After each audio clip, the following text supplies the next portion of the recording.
출애굽기 탈출하기 오지연 전도사입니다. 출애굽기 7장 1절부터 7절은 6장의 연결 부분으로 하나님께서 다시 한번 모세에게 소명을 부여하시는 내용이며 8절부터 13절은 모세와 바로의 두 번째 대면의 내용입니다. 14절 이후부터는 하나님의 명령을 거부한 바로와 애굽의 10가지 재앙이 시작됩니다. 첫 번째 재앙은 눈에 보이는 나일강이 피로 바뀌게 함으로써 생명의 근원인 물이 죽음의 상징인 피로 바뀌는 재앙이 기록되었습니다. 첫 재앙인 나일강이 피로 변하는 이유는 무엇일까요? 여호와께서 모세에게 이르시되 볼지어다 내가 너를 바로에게 신같이 되게 하였은즉 내 형 아론은 내 대언자가 되리니 내가 내게 명령한 바를 너는 내 형 아론에게 말하고 그는 바로에게 말하여 그에게 이스라엘 자손을 그 땅에서 내보내게 할지니라. 내가 바로의 마음을 완악하게 하고 내 표징과 내 이적을 애굽 땅에서 많이 행할 것이나 바로가 너희의 말을 듣지 아니할 터인즉 내가 내 손을 애굽에 뻗쳐 여러 큰 심판을 내리고 내 군대 내 백성 이스라엘 자손을 그 땅에서 인도하여 낼지라.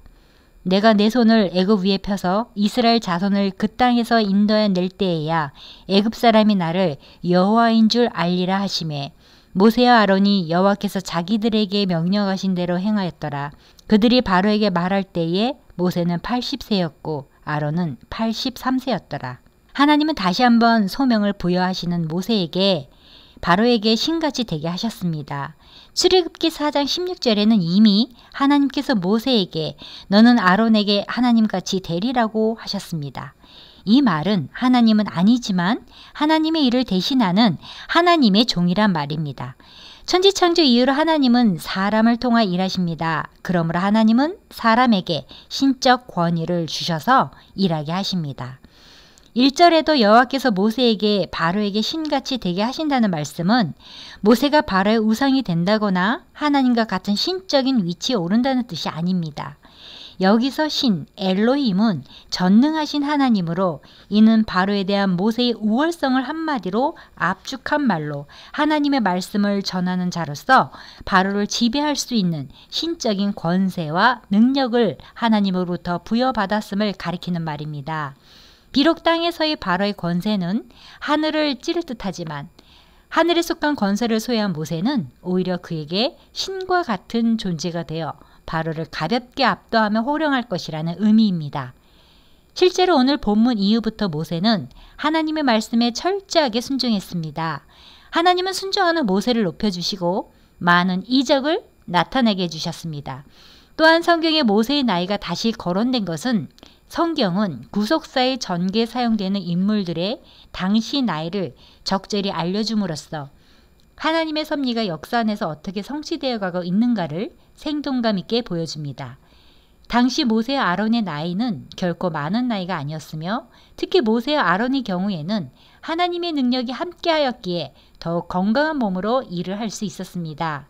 하나님의 관심은 사명을 언제 받았는가 그리고 사명을 얼마나 수행하고 있는가라기보다는 사명을 어떻게 충실하게 수행하는가에 있습니다.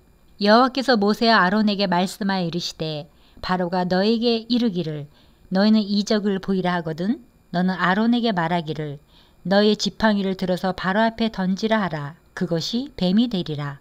모세 아론이 바로에게 가서 여호와께서 명령하신 대로 행하여 아론이 바로와 그의 신하 앞에 지팡이를 던지니 뱀이 된지라. 바로도 현인들과 마술사들을 부르매 그 애굽 요술사들도 그들이 요술로 그와 같이 행하되 각 사람이 지팡이를 던짐에 뱀이 되었으나 아론의 지팡이가 그들의 지팡이를 삼키니라.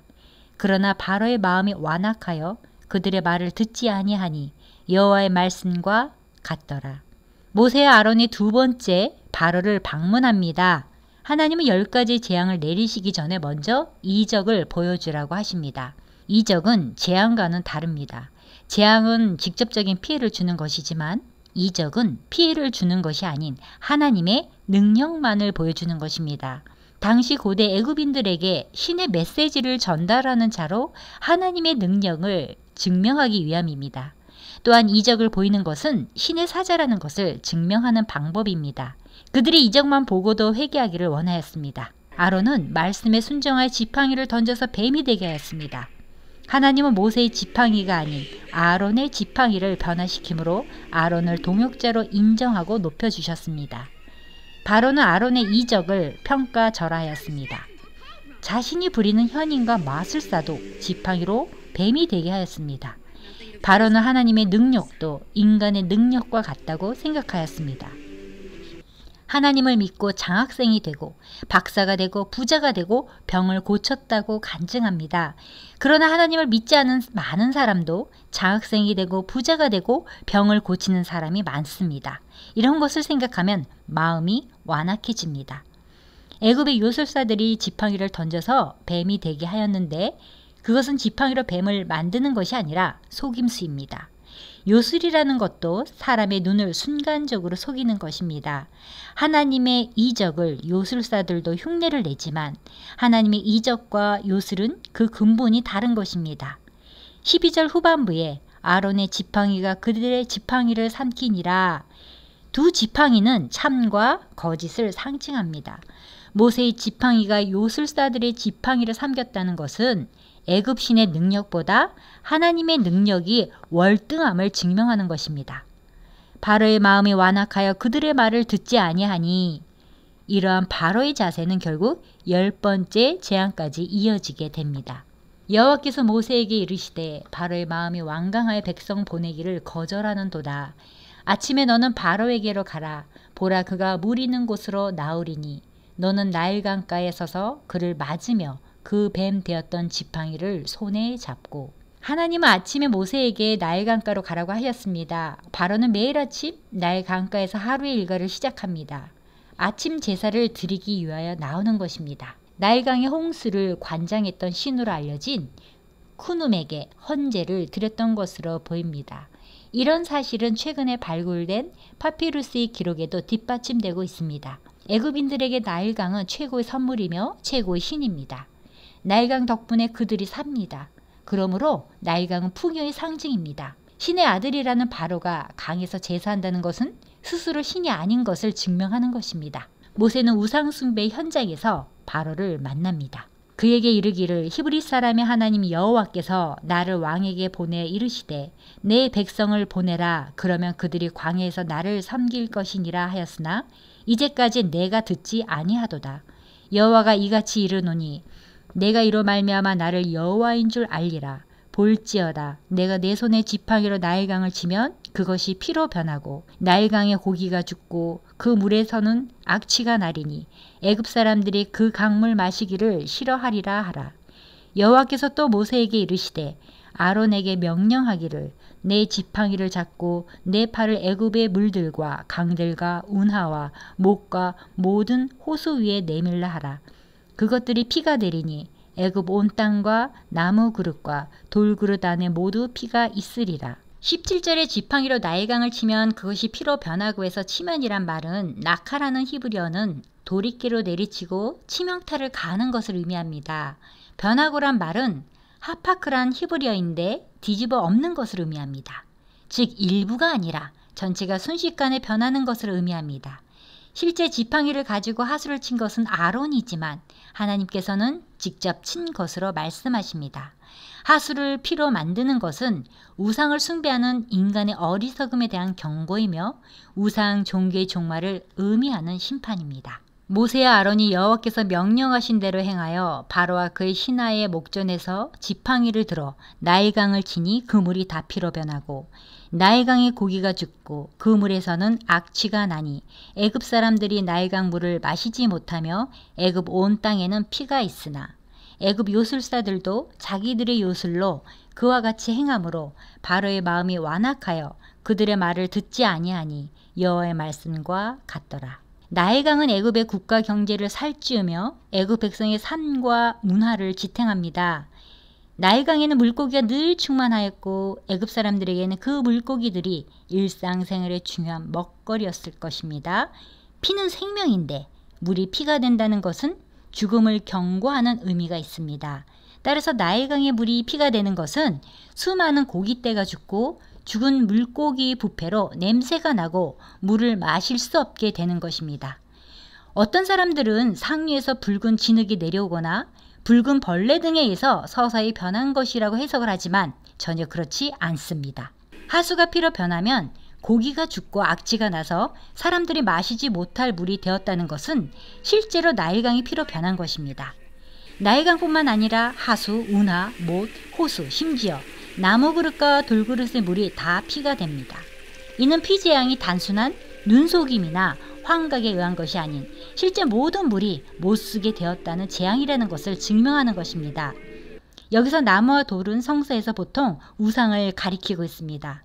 나무와 돌로 만들어진 우상들이 피로 물든다는 것이며 심지어는 가정에 저장한 물까지 다 피가 됩니다. 이런 어려움이 또 어디 있겠습니까? 요술사들도 모세가 한 것처럼 물이 피가 되게 하였다는 뜻이 결코 아닙니다. 왜냐하면 이미 물이 다 피가 되었는데 피가 되게 할 물이 더 남아 있었을까요? 이미 자기 나라 물이 다 피가 되었는데 또 피를 만들면 엎친 데 덮친 격이 되지 않겠습니까? 오히려 피를 물로 만들어야지 옳지 않겠습니까? 요술사들은 모세와 아론이 행한 일을 마술로 흉내낸 것으로 보이며 바로는 이것을 보고 마음이 완악해진 것입니다.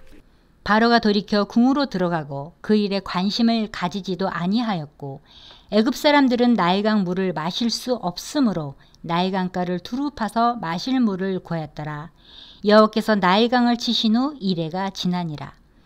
이 피 재앙은 7일 동안 계속되었습니다. 바로가 궁으로 되돌아갔고 나일강이 피로 변한 것에 대하여는 더 이상 마음에 두지 않았습니다. 그 이유는 마술사들이 행한 것을 보고 만족하였기 때문입니다. 바로는 듣지 않았지만 하나님은 반드시 구원하십니다. 마음이 굳어지는 것은 하나님의 저주입니다. 바로의 마음이 점점 더 완악해진 까닭은 말씀을 듣지 않기 때문입니다. 말씀을 듣지 않으면 마음이 점점 완악해집니다. 솔로몬은 열왕기상 3장 9절에서 누가 주의 이 많은 백성을 재판할 수 있사오리까? 지혜로운 마음을 종에게 주사 주의 백성을 재판하여 선악을 분별하게 하옵소서라고 하였습니다. 마무리합니다. 첫 번째 재앙은 나일강을 피로 변하게 한 재앙입니다. 하나님은 애굽의 핏줄이자 생명으로 받아들이는 나일강의 피의 재앙을 통해 참 생명의 근원인 물을 마시지 못하게 합니다. 나일강의 물이 피로 변하는 첫 재앙을 내리신 이유는 무엇일까요? 첫째, 우상 숭배의 죄악을 경고한 것입니다. 생명의 근원인 물이 죽음의 상징인 피로 바뀌었음을 무려 일주일 동안 애굽 사람들이 그토록 자랑하던 나일강을 죽음과 고통의 장소로 바뀌게 했습니다. 나일강이 애굽인들에게 우상으로 숭배되었기 때문에 나일강의 고기가 죽고 악취가 나게 된 것은 이제 나일강의 신이 복을 주는 초소가 아니라 죽음과 악한 것들을 생산하는 악의 근원이 되었음을 보여주는 것입니다. 우상과 우상 숭배자들의 최후가 이처럼 악취가 나고 비참해질 것입니다. 둘째, 히브리인들의 아이들의 피로 나일강을 물들었기 때문입니다. 애굽인들이 무고한 히브리인들 아이들의 피로 나일강을 물들였기 때문에 이를 갚으신 것입니다. 이전에 모세가 태어날 때 수많은 남아들이 나일강에서 죽었습니다. 이 핏값을 하나님은 바로에게서 받으시는 것입니다. 내 사랑하는 자들아, 너희가 친히 원수를 갚지 말고 하나님의 진노하심에 맡기라 기록되었으되 원수 갚는 것이 내게 있으니 내가 갚으리라고 주께서 말씀하시니라. 성경에는 삶의 수고하고 무거운 짐을 주님께 맡기는 것처럼 원수 갚는 것도 주님께 맡기라고 말씀하십니다. 짐은 맡기되 마음의 무거운 짐인 원수 갚는 것까지 주님께 맡기라고 하십니다. 셋째, 여호와가 하나님이신 줄을 알게 하기 위해서입니다.